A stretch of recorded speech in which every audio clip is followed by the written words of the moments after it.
गोंदवले बुद्रुक येथील आप्पा महाराज चौकातील वाहतूक कोंडी ही सर्वसामान्य नागरिक, प्रवासी, भाविक आणि वाहनधारकांसाठी डोकेदुखी ठरत आहे।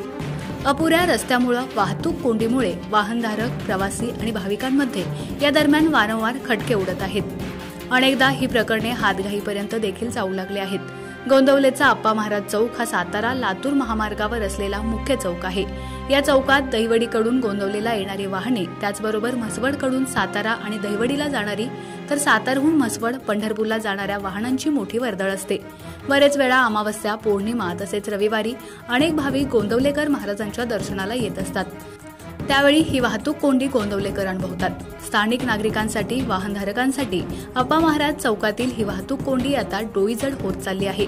त्यामुळेच अनेकदा ही डोकेदुखी ठरणारी वाहतूक कोंडी वादाचा विषय बनत चालली आहे। या गोष्टीकडे पोलीस प्रशासनाने लक्ष देऊन वाहतूक कोंडी होऊ न देण्यासाठी आपली यंत्रणा कार्यान्वित करणं गरजेचं आहे, अशी मागणी सर्वसामान्य नागरिक, वाहनधारक, प्रवासी तसेच भाविकांमधून जोर धरताना दिसत आहे। एकनाथ वाघमोडे, दहिवडी।